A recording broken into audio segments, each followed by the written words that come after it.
Great. It's great to be here. I just told these guys walking over, I haven't been here since '01 when Ashley Judd came in the locker room, and then I walked out with Coach Pitino to the loudest boo I've ever heard. So it's good to be back in Rupp. I'm honored to be a part of that moment. Never forget that. Of course, I think he got cheered. He came back this year for Midnight Madness. He got cheered. So, obviously, look, it's all seriousness. We're excited to be here. Before you ask, we're used to the travel. It is what it is. It's old hat for us now. So our mind's on the game.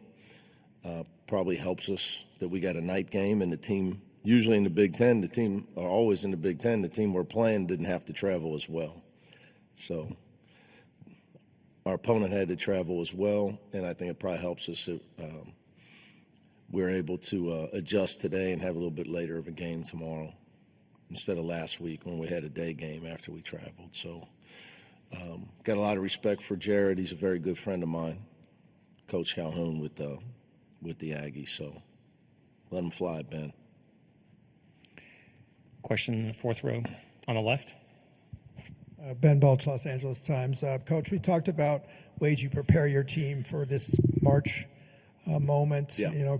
Cutting back on practice, having to play at your best, giving them advice. What other ways would you say you've tried to get them ready? Well, I just try to I give you big and small. Big picture, we talk about it in recruiting. It's a responsibility that when you go to UCLA, there's an expectation level. That when there's so much, when you have so many Final Fours, 18 or 19, you can't remember. You're at a school like that, right? Where a lot of my friends, be it Kelly in softball, Marguerite in soccer, Adam in water polo. I mean, these guys, since I've been there, there's so many people I know that have won a national championship. John Savage is a good friend of mine. It's been a while, but he's won one. So it's just kind of the way it is at UCLA. So you try to embed that into your players as you recruit them as well. So they just, look, you got to understand the score, right? So I'd be remiss if I didn't try to. I understood the score when I took the job. So I think it's important that you impart that on your players as well. On a smaller thing, when you start that everything matters, that an out-of-bounds play, whether it's offense or defense, could decide whether you go home or not, or you move on. So the details that I try to be so demanding on with these guys during the season, there's a reason. It's all for this moment, to try to advance and win this tournament. So that's just the way we operate. And I tell you, we talked about it again today, as you're going over, a special situation and how important one detail and one play could be. On the right, second row. Yeah, Mick, Ben Baby with ESPN. Bruce and Rick were talking about kind of the SEC and Bruce Pearl and Rick Barnes. Okay. Earlier, we're talking about the Sorry. No, you're good. Sorry, we're on a first name basis. Sorry. No, you're good. We're talking about the level of investment across the SEC and kind of how that's maybe helped the conference as a whole. What's it been like going from the Pac-12 to the Big Ten, and how have you seen the level of involvement into the men's basketball programs, at a conference? I guess you would have to be more clear when you say level of involvement. Like investment from whether it be schools putting money into resources, into NIL, things of that nature. Roster building was really what they were getting at. How have you seen that maybe as y'all transition from the Pac-12 into the Big Ten? How important is that to stay competitive, especially in the modern market? Look, I don't think we've met before. I keep it real. The guy with the best players usually wins. So there's multiple books with Coach Wooden's name on it and quotes, okay? In almost every instance of his interviews, in one way or the other, usually when two teams play, the guy with the best players usually wins. So right now, the team with the most money usually has the best player. the best players, usually, because there's been some teams that have done great in the portal, like us, without the most money, and getting guys like Tyler Bilodeau, Eric Daly, guys that were not ranked as big-time portal guys by your people that do that you work for. So there's guys like that, and it's like that in every sport, right? In free agency, the guy goes under the radar and he becomes a great pickup, like the Dodgers had last year at the end of July. But this, back to Coach Wooden, the team with the best players usually wins. So, we were in a window of where if you had one donor, it could just change the world for you with NIL and collectives, and all rules were thrown out as far as regulating that. But now we're transitioning to the revenue share model, pending the approval of the settlement, and how that's all going to shake out. Will there be NIL? Will there not? Is the Deloitte thing going to work?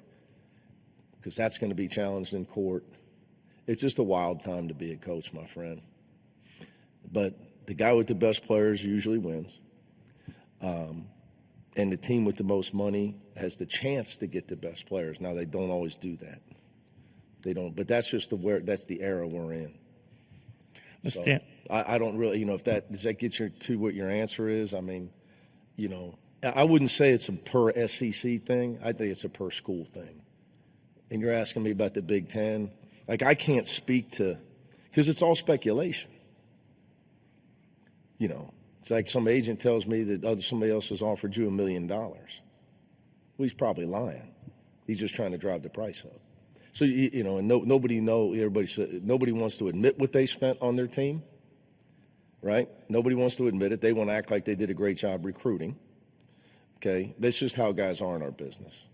Yeah, I got problems, but that ain't one of them. I'll tell you exactly what it is. I just don't care. Some people think they need to play cat and mouse with that stuff. So you're going to miss, you're not going to miss. But I think it's more per program. I don't think it's a conference thing. I could be wrong with that.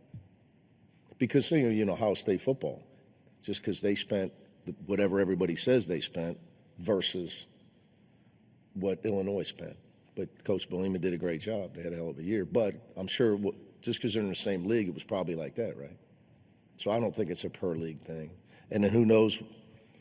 Let's hope the settlement goes. Every coach that gets up here is praying that we will have some semblance of uniformity of some way where we all are playing on the same field, or at least close to the same field. But who knows? Let's stay on the right, second row, third row.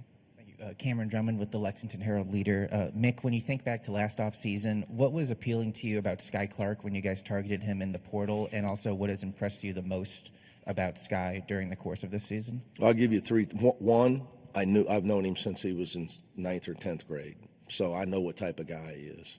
And he never wanted to leave L.A., and I didn't want him to leave L.A. Things happen. Things happen, and our recruiting, it was, Coach, I got a text, Coach, I want to come home. I said, call me when you're free, and that was the end of that. So I've known him. So what has surprised me most about him is his tenacity and toughness on the defensive end. Because, when you're watching a guy in high school, you're looking at his talent level and all that, how good he's been on that end. And then how much he's grown up, because he's been through so much adversity this year with his father's illness. It's been a huge challenge for him. I'm really proud of him and the person and the young man that he's become. And look, he's talked about it with Ben a little bit, but I just can't tell you how hard it's been for him and his family. For him to be, I was worried that he was going to need to just take the year off. And obviously I'd have supported him, but we needed him. So, he's played through it, and he's been a huge part of our success. Let's go fourth row here on the left. Ben Bolch again, Los Angeles Times. Coach, UCLA is known for its first, so there was another one this week. You even had a student manager who got an NIL deal. How about that? Can you talk a little bit? I'm jealous. That's why I just told him. They just told me in the locker room they were making fun of him back there. What were they saying? They're just, something about he can't drink certain kind of drinks because he's got an NIL deal. And I'm looking around. They said, no, it's true. I said, well, you can't cut me in on it? They're less like, I'm trying to make all the money I can before I retire, man. I'm honest about it. Get me something. Can I get in on it? What has Finn meant to the program? He's been here 4 years. So Finn's great. Look, we lose, Jack, Finn, and Trey. I will tell you, my career, I've been blessed with a lot of guys. I've had guys go on to be Secret Service agents. I've had guys go on to coaching, and I try to talk them all out of coaching. It doesn't always work. I think we've placed like 5 guys since we've been at UCLA that are coaching. But these guys got into UCLA in the modern times on their own. They should not be coaching. I tell them all, you're way too smart. Your credentials are way better than ours. What the hell are you? No, I used to tell them no, and then they go to the assistants who help them get jobs. And I try to talk them out. I'm like, I told you no. You don't want to be a coach. So we'll see how it goes. But Finn's awesome, and we've got some young guys in the wings. But when you coach at a place like UCLA where it's so hard to get in, almost impossible, you get the cream of the crop as students. And our guys all reach out to us because they played in high school. So they want to stay involved, but they're the valedictorian at whatever high school they were at, and they just got their character. Like if you could invest in people like the stock market, I would tell you guys just come to UCLA and invest in all the student managers. You cannot lose. They're so impressive. But they don't need to go into coaching. I beg them. They can have a much bigger impact on the world. Kind of like when I told Miles Johnson not to play an extra year. You can change the world, go up north, Silicon Valley, write code, and that's what he's doing. He had a greater impact on our world than me telling him to block shots. Working for IBM, doing software and hardware stuff. I just want him to, if he's listening, Miles, when he comes up with his own idea, I want to be able to invest at the beginning. On the left, third row. Ben. He promised me. Nick, Therese Walker with the Associated Press. You mentioned the team with the best talent tends to win. Tends to.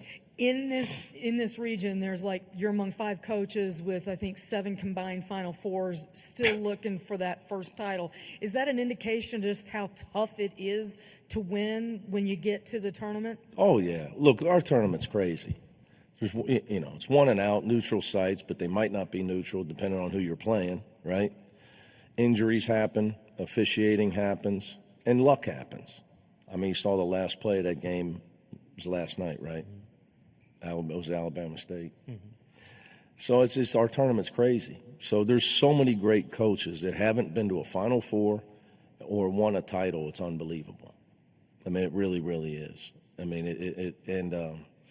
It's not that's when people get crowned, and that's how they get in the Hall of Fame and stuff like that.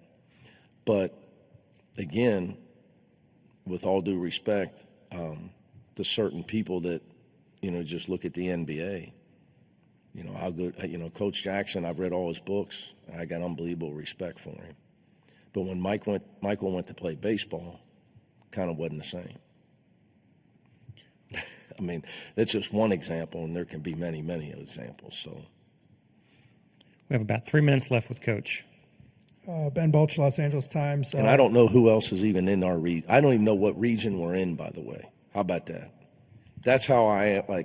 I know we play Utah State, and I do know who the other game is. Other than that, with this pod system, I know Louisville's here, but I don't know if they're in our region. Are they? No. Yeah, I have no clue. Go ahead, Ben. I want to ask a couple questions about you, or one question about Utah State. Up here with Coach Calhoun, he was talking about their matchup zone, and he said they want to play fast. How big of a concern are those things? And I asked Ian Martinez I asked the players, how do you combat somebody who's 7'3"? And they said speed. So hearing that, how big of a concern is their ability to play fast in that matchup zone and the way and their style? Look, you have to be prepared, and I would say I played it. I know where he got it. The same person, Coach Ralph Willard's the father of it. He's a close friend of mine and mentor of mine. Coach from his time at Holy Cross when he went to it. And I played it at Cincinnati. So I can tell you from experience that teams, if you're not prepared for it, it can mess you up big time. That's number one. Number two, I think, look, Jared's a young guy. He's younger than me, and we're very close, But before these guys all hired analytics people, we all kind of knew when I was starting out with Rick Pitino and Bob Huggins that the easiest way to score was before the defense got back. I don't know if you really need to pay an analytics guy to tell you that. But I mean, and the faster you run your offense, okay, now the paces, you have to use these terms, or you're not a cool, hip, young coach. But if you don't run your offense with precision and cuts like Pete Carrill did, they ran it the way they ran it, and if you could slow it down, it's not as effective. So any offense like that, I would just tell you this, look, I'm a block and tackle guy. The game hasn't changed. Don't get screened. If you get screened and they don't get screened, you're in trouble. If you don't get blocked out, you're in business. You get blocked out all the time, you get screened all the time, you're probably going to lose. I don't think, but nowadays there's a lot of terms that have to be used for all that type of stuff. We like practice with intention. How about just practice really hard? I left out the adjective. But now you have to say, you have to do things with intention. I mean, just times change, and, you got to use certain verbiage. It makes you look smarter. But Jared's a great coach. He's a great young guy. Utah State's been on a run, right? They got Coach Sprinkle. Before that, Coach Odom. Now they got Jared. They'll be, I don't know how long they're going to keep him, but he's really, really good. Done an unbelievable job there. To be able to come in and do what he's done, when you lose a guy like Great Osobor. Coach, we appreciate your time. Thanks so much.